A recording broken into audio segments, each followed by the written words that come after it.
So thank you so much to everyone for coming out today. I know it's right after work, so we appreciate you guys taking the time to spend some time with us to talk about such an important issue. We had actually originally planned to roll out this event in early February to sort of piggyback on to Bell Let's Talk, but due to some circumstances, we decided to push it until now, and perhaps for the better, because it's important to sort of keep the discussion rolling as much as we can. So if you don't know me, my name is Jenna Fayad. I am one of the co-directors of the professional development portfolio with IABC London. And so we're super excited today to talk about mental wellness in such a stressful and stereotypically stressful and demanding career that we do have as communicators. So we're going to start off tonight by speaking to a couple of local communicators who are very open and enjoy talking about their mental health journeys and their mental wellness journeys and how they've actually managed throughout their career and the experiences they've had both in and outside of the workplace. So I will let them come up, Carrie and Andrew, to quickly introduce themselves. And just as they make their way up, a quick housekeeping note. The cards that you are holding around your necks, please, if you can just give them back to a member of the committee at the end of the night, that'd be great. We prefer to just recycle them. Bathrooms to your right, and then another quick right. And we'll get started. Not sure that one. Hello, can you hear us? Yay. Well, thank you very much, all of you, for coming. This is a very important topic that is, of course, very near to our hearts, and we hope to leave you with some inspiration today, and definitely from us, from Jenna, from our guest speaker who will be facilitating our workshop after. Do we kick off with our story? Yeah, for sure. So if you guys want to just sort of talk about yourselves, your history. Who you are. Sure. Yeah. Well, my name is Andrew, and I have the pleasure of being your IABC London chapter president this year, which is a wonderful opportunity. And 5 or 6 years ago, I never would have dreamed that I would be in a position where I'm able to lead a chapter of IABC and be well in my career. I work now for London Health Sciences Centre, taking care of electronic health record rollout across Southwest Ontario, which is a really exciting project. And working in healthcare is really dear to me because of my own mental health experience. And being able to be a part of the healthcare system and giving back in that way is very meaningful. Mental health, for me, has been a journey of ups and downs. And it's something that, in looking back, I would say started probably throughout my university years. I started to feel overwhelmed with life. And I wondered how in the world adults, my parents, are doing it. How do they go to work and then take care of kids and have groceries and laundry and all of the things that are part of daily life and still have time to get this all done? I felt completely overwhelmed with life probably from my early university years, and it never really ended. And looking back, realized that's not the way that you should be looking or could be looking at life. That being overwhelmed all the time, being stressed all the time is actually probably not the way that life could be. Fast forward to about 2011 or 12, and I was turning 31, give or take. I know my memory is a little rusty, but I accelerated the stress in my life in a very, very acute way by moving to Montreal. I got a job in Montreal. It started with a dream to move to a big, exciting city. Well, I got a job and I had 3 weeks to sell my house, get ready, say bye to all my friends. I moved to Montreal completely on my own, without any support network there, thinking that I could handle this all. The overwhelmed feeling accelerated so intensely that when I got to Montreal, I remember going to Pharmaprix and looking for a toothbrush, and I must have been in the aisle for 45 minutes deciding what toothbrush to get. I was just completely out of sorts. My brain was not working the way that I knew that it should. I was facing a mental health crisis, and fortunately I had the support of the job that I had there. It was for a hospital, so they knew that something was not going right. So I returned back to London and started my mental health wellness journey. It was very, very difficult. I had left a job in Montreal, I had left my dreams, I had left my house, I moved back in with my parents. I was really in an acute, almost catatonic state where I was just not functioning. It was very, very difficult. But through that, I started getting the care and attention to life that I needed. I realized that I had a mental health diagnosis. I have bipolar disorder and live with that. So the up of going to Montreal and then the crash afterwards was a part of my experience. And I've had experiences of both the high and the low of mental health with bipolar disorder since then. But through this, I've actually accessed mental health care. Through my doctor, through a psychiatrist, through the I had an inpatient experience with LHSC, which then led to outpatient care, which I receive to this day.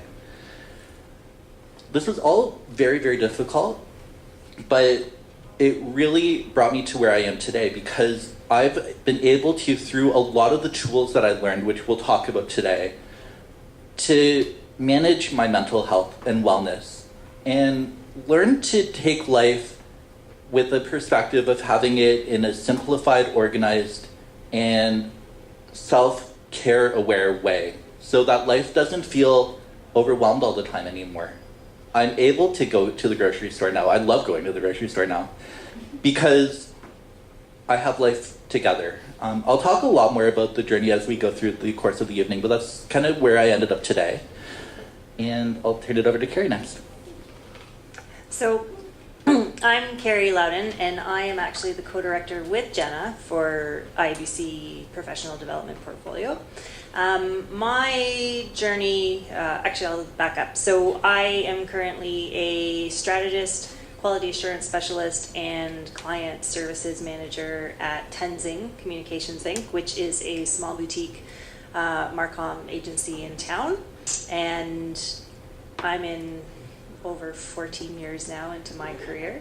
My journey with mental health actually started very young. Around about the age of 10 was when I started to feel really strong symptoms of depression. I come from a family that culturally mental wellness is not at all talked about. It's very taboo, to the point actually that my father said, "You don't have depression, you're fine." So I struggled in silence for a very long time. There was various events during my life that have triggered pretty bad crashes and crises. And for me, high school, there was an event in high school that brought me very, very low. I was actually suicidal at that point. And then in university, struggling to find assistance. I couldn't find counselors, I couldn't find therapists that understood the idiosyncrasies of the cause of my depressive symptoms. Being biracial and growing up in a not very multicultural city, which is Guelph at the time, it was really, really challenging, and a lot of those feelings of exclusion and prejudice really affected me. So as I grew and I continue on through my journey, I managed to graduate from school, and I actually moved all the way over to Australia in the hopes that I could find a bit of myself and figure out where I wanted to go. I had committed to myself that I would stay in Australia as long as I was paying my bills back home in Canada, i.e. government student loans, and also was able to sustain myself living in Australia. And that's actually where I got into the world of marketing communications. I actually studied health sciences and massage therapy in college. So I'm definitely a millennial that went to school and then didn't want to do what she did in school. But I was very fortunate. I had some really great experiences in Australia, and it really helped guide me in my career. Came back to Canada, and I just started from the bottom. I started out as a brand ambassador with Mars Wrigley, doing juicy fruit and traveling to really cool, fun events. But all throughout that time, it was very much a put on a happy face, be super bubbly, be really, really happy and positive all the time. And every so often I would have one of those days that I couldn't put that mask on. And then, of course, people would say, who is this person? Like, this is like Dr. Jekyll, right? Hyde. It was horrible. So I got through a number of jobs throughout my years, still struggling. And then I had a really bad time when my father passed away a few years back, and he actually died of suicide. So it was really challenging for me to cope with that, and I hit bottom really, really hard. And at that point, I actually reached out to a crisis line in London. First time I'd ever contacted a crisis line. I had just sort of kind of done my own research and tried to do it on my own. And they actually recommended me to get a referral to a program at LHSC, which I called my GP the very next day and said, please give me a referral to this exact program, which he was very kind, and he works very closely with me for my treatment. And so I got on the wait list, and I managed to finally start the dialectical behavioral therapy program through LHSC, which is an outpatient program, and 6 months, once a week, 3 hours a week with homework, group sessions, and also working alongside one-on-one with a psychologist. And it was life-changing for me. I was finally at a point where I could understand how to regulate my emotions, and the depression was what was triggering some very, very intense emotions that was causing me to behave certain ways that wasn't ideal for me in my career, but also any other relationship, family, loved ones, that type of thing. So I really had hoped I had found that earlier, but I'm glad that I did find it when I did, because it truly has been life-changing for me, and the skills that I learned in that outpatient program was very profound, and it made so much sense. And now I've been out of that program about a year and a half since I finished that DBT program, and it's been like night and day for me, and how I work day to day, how I have my relationships with my coworkers and my boss and colleagues, and also I think just in general working with the IABC team. I'm a much better version of myself, and I had struggled for a long time not knowing how to get that version of me out. I knew it was in me, but there was all of these other factors that I felt I was not a victim, but I just felt like I couldn't control my emotions, and my emotions were dictating how I behaved, and I knew how I was behaving wasn't helping me. It was causing me more suffering. So that's a bit about my journey. So first of all, thank you both so much for sharing that, because I know it takes a long time, and it's not always easy to come up and speak to your experiences on such a personal level. So thank you both. So having spoken about, kind of where you started and where you've gotten to now, clearly you're both in a place where, you're feeling good. How do you, in the moment, recognize if something might be triggering you, or if there's something in the moment that's causing you profound stress? How do you recognize it and cope with it in the moment, and not as sort of an afterthought? Sure. So similar to Carrie, I did a program through London Health Sciences Centre as I was through my inpatient experience, which was literally going to the emergency department because I was very, very depressed, and getting care. I was referred to the cognitive behavioral therapy program, which is a little different than what Carrie did. But the purpose of it was to really learn the control of your whole body, really. Your brain, your thoughts, and also through the homework that we did, we were tracking things like how much we slept, how well we were eating, how we were working out, like things like that all combine into the way that you take care of yourself. And so those tools that I learned are very important, particularly with bipolar disorder and having those ups and downs, which can be triggered by the events of daily life. I learned through the cognitive behavioral therapy to listen to my thoughts, to listen to my brain, to listen to these triggers and break them up. Pause, and think about the way that I'm thinking. It allowed me to have ownership of my brain. It allowed me to realize when I was feeling a little stressed in my day-to-day work, and to be able to step back and do the care that I needed, which sometimes meant putting a pause on certain things that I was doing, saying no to things that were going to increase my stress, or add things into my life that would increase my wellness, such as volunteering with IABC or things that I was ready and prepared to do. So that is some of the ways that I would say that I deal with triggers. It's really a lot of day-to-day self-awareness and the confidence to say no when you need to, but also take care of all of those elements of life that are very important. Another big thing that shifted in my mind over these years, when I say that I don't feel overwhelmed with life anymore, a lot of that had to do with my doctor actually prescribing reading the Getting Things Done book. And all of us have different tools for project management, but it really was eye-opening to me that I didn't have simplicity, organization, and the Getting Things Done tools established in my life. I do now.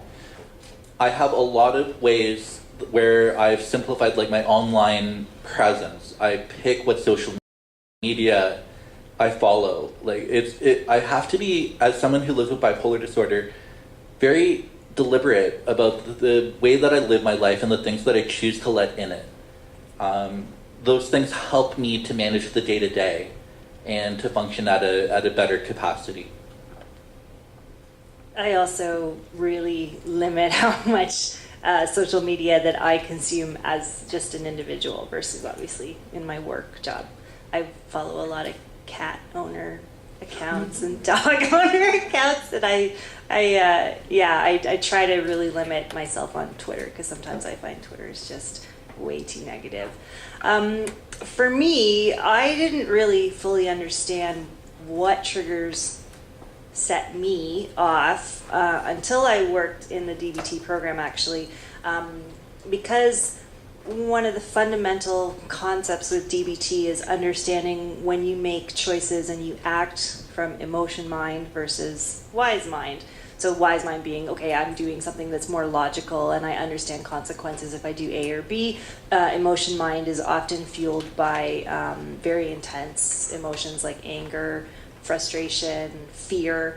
For me, the way that I have to cope with my depression, it often manifests as anger when it comes out. So the easy answer to like my specific trigger is anything that has to do around unfairness. So if I'm having an exchange with an individual and I feel like they're saying or doing something that just is inherently not very fair as being human beings, that triggers the anger in me very quickly. And my instinct is to fight back, usually through argument, which is not skillful. So once I was able to understand that that was what the trigger was hearing stuff about other individuals or directed towards me, the little Carrie in me when I was 10 years old couldn't stand up and couldn't fight or argue back. I happened to be in a dynamic in a home that wasn't very encouraged, I guess, is to have, that type of exchange. And so as an adult now, I feel that little Carrie isn't trapped anymore, and it manifests as, disagreements and fighting.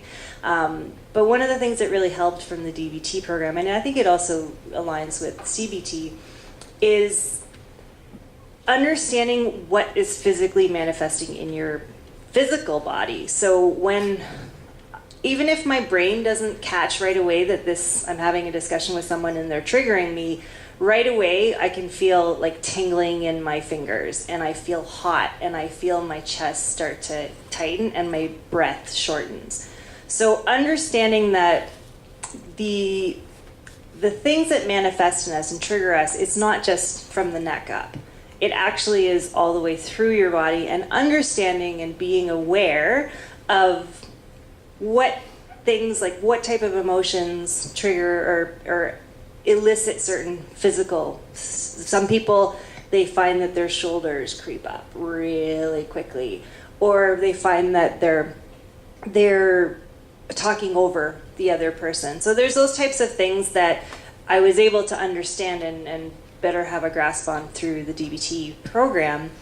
But also, as a result of the awareness, now that I know when those things start to bubble up, I'm actually able to lessen them quite a bit. So over time, I find I'm not so quick to anger when certain people bring up certain topics, because I've been able to understand the emotions and regulate them way better. So 2 years ago, if I came across someone, and for me, prejudice is a big one, and racism and anything that's exclusionary, I'd be, jumping right on that person figuratively and, trying to say, no, you're wrong. That's not right. How can you behave that way? We're human beings. We need to be kind and compassionate. But now I have a better understanding of why is that triggering me? What am I feeling physically? And I don't want to behave in a way that's counterproductive. Because at the end of the day, as much as I felt like arguing and fighting with that person was effective, it really wasn't effective. In the moment I felt better, but that lasted for like a second after I felt, oh gosh, I feel really ashamed because I behaved that way. That's not being a very reasonable at all. It's childish and that type of thing. So the anger quickly got replaced by shame, and then that added more suffering. So understanding how it physically manifests in my body was a huge one. So now I just don't find it affects me as aggressively, luckily, but it takes time too. So you've both spoken a lot regarding self-awareness and being aware of your body, your emotions, your mental state. We do live in a world, however, and I think this is part of sort of a struggle, where people's perceptions of mental health can vary quite differently and harshly, and not everyone is as open to the idea of mental health being on the same level as physical health. How do you manage a relationship, or in whatever context it may be, whether it be with maybe a boss or a loved one, who may not understand or have a full have that same perspective on mental wellness that you have? How do you manage a relationship like that, and how do you manage the expectations around that type of relationship? I'll go first on this. I find this question, it's a really good question, and sometimes it can be a really tough question to answer. In my instance, I did not fill in any of my employers until when I hit the crisis right after my father died, he passed away in 2013. And because I had gotten to such a low, it was a situation that I knew I needed like a program, and I would need to have time off to go to the program. So I had an obligation to share that with him so I could access those services and obviously not lose my job. But prior to, so that's at Tenzing, prior to that, I chose not to share my story in any capacity with my superiors at any of the businesses I've ever worked at up to now, because you kind of your gut is, if individuals that you either work under or work alongside get it and are not feeding or, continuing the stigma around mental illness. And so I never felt like I was in environments that were safe enough to speak to my story. That's not to say that it was a very bad environment. It's just, I could tell individuals weren't quite there with the awareness that we have luckily now. I don't know how many years on, we're at what, almost 10 years on, I think, Bell Let's Talk. So it's shifted, but it takes time.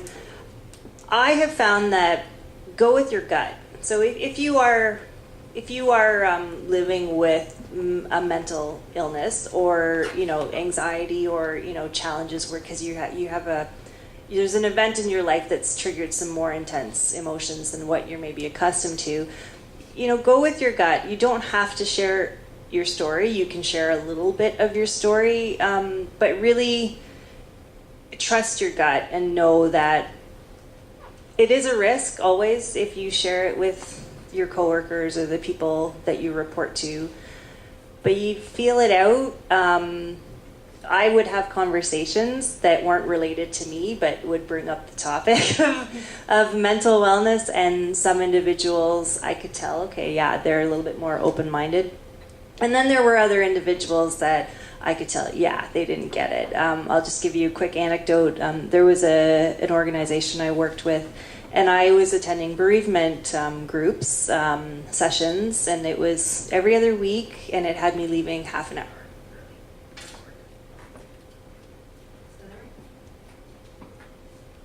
Did we lose a mic?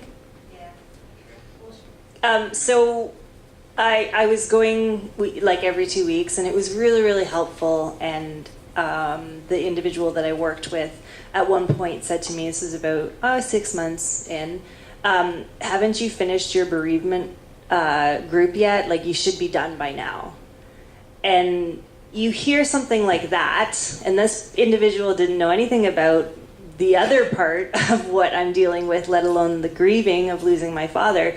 And it really obviously left a very sour taste. That's really disrespectful, and everybody grieves at a different pace. But, there's an individual that it was very clear that they didn't get it. And I didn't feel that it was worthwhile sharing, nor would they be able to show me the compassion that I would have hoped for from a person that I worked with. So. Things like Bell Let's Talk and nights like this really, really help open the dialogue. And it may be that you don't need to share your own personal story or details with others in your life or in whatever capacity, but that's up to you. What's happening, though, is a gradual and thankful shift in our society and in employment and in Canada, in our world that we're fortunate to live in, that recognizing that we need to take care of ourselves is becoming a lot more prevalent, and it's about time. So Carrie and I have acute experiences with mental diagnoses, but all of us have a need for wellness, and that's something that we have to claim as employees, as lovers, as friends, as everything in life. I found a lot of empowerment from sharing my story, and it's really helped. Not everyone is going to be as open as Carrie or I might be, but advocating for what you need in life is something that I think has really come in very beneficial to me. It hasn't been easy. I did not really even start the job in Montreal. I left a job and I lost a job throughout my mental health journey. As one thing that in retrospect I realized was that societal expectation of working again was really something that I took on myself, and I'm like, I've got to get back to work, and I was not ready yet. So it's been hard. There have been bumps, but through that, I have found my voice of advocating for myself and for others around me, and starting to gain all those tools that really help as the puzzle of wellness for me. So I have worked with my people that I work with. It's not that I use mental health as an excuse or as a opportunity, perhaps, is even a way too strong of a word, but it's in working in concert with the people that are a part of your life that you're able to function better, I think. And that has taken some practice along the way, but it's gotten to a spot where I'm able to go to work to be productive and to work with my employer in a productive way. So this next question, maybe just like we'll let you vent a little bit, but it can be difficult when you're dealing with a crisis or, referring to your mental wellness. You could have something come up that is sort of a pet peeve. So if you're dealing with something on a personal level and someone says something to you, like what Carrie experienced, if that's sort of a pet peeve of yours, maybe, can you speak more to those experiences that you've had and what you would consider your pet peeves? So certainly a pet peeve is definitely, it's something that I've taken on myself and had to learn to deal with, is others' projections of what life should be for yourself or from your parents, from others, of creating this ideal of this career arc. Like, I thought I'm going to start my own company and be a public relations practitioner and just launch to the stars.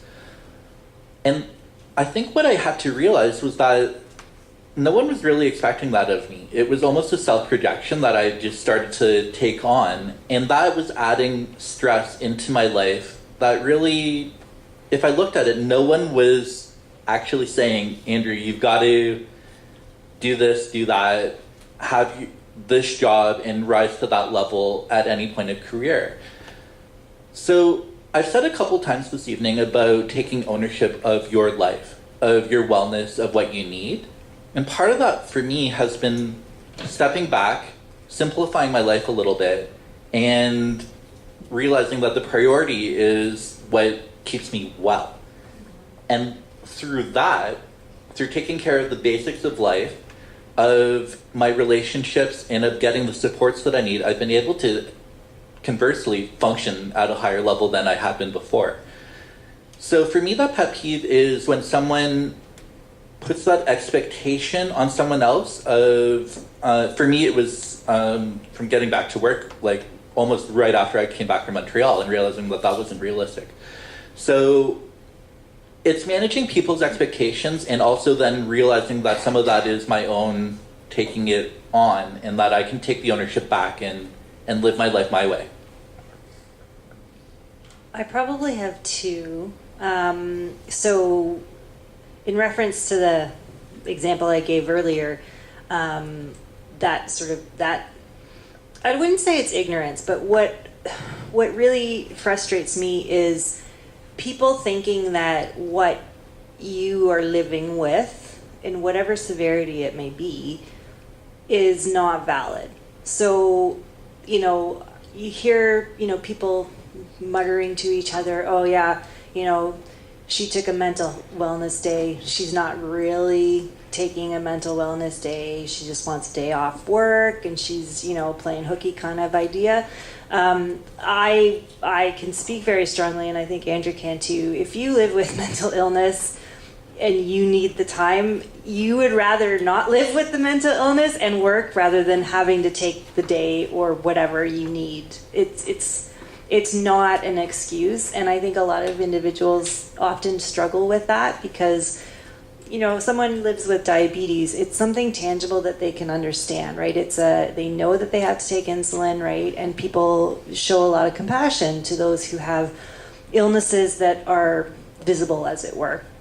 But when you have a mental illness, I think it does come from ignorance, but it's this notion that people think that we're trying to get away with stuff or have a free pass. And so that to me is that's a hard one to deal with, because the anger in little Carrie wants to sort of fight back and say, if you put yourself in my shoes for a day, you would understand this is not me wanting to, scam the company or scam the system.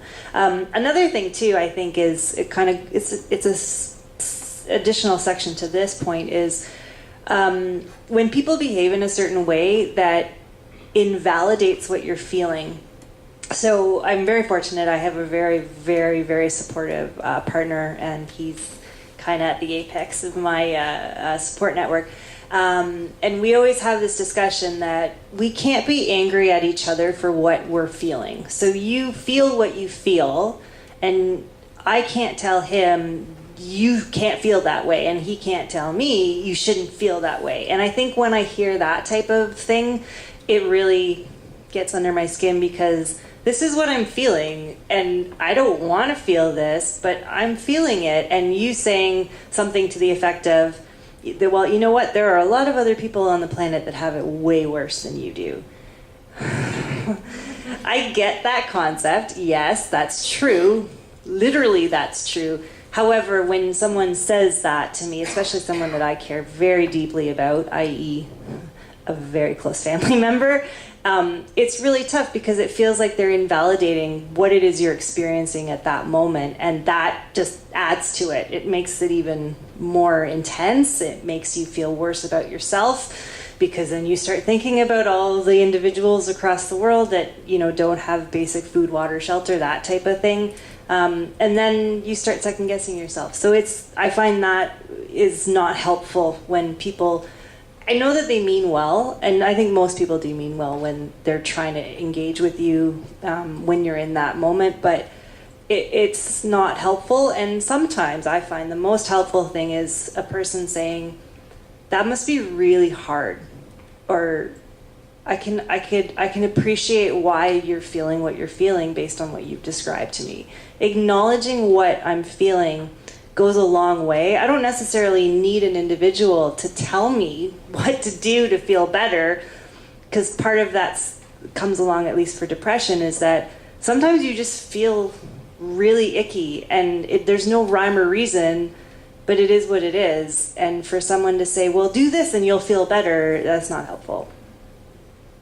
Yeah, like we've spoken about this before, like mental wellness isn't necessarily linear, and to whatever degree you'll have your highs and lows. And it's important to, as you mentioned, mitigate your emotions, be self-aware, know and recognize those triggers. So thank you both so much for sharing your experiences with us today. I'm sure everybody is extremely appreciative. I'm extremely appreciative that you are both so open and willing to discuss with us your journeys, and I'm sure everyone has taken something away in regards to caring for their own mental wellness. So thank you both.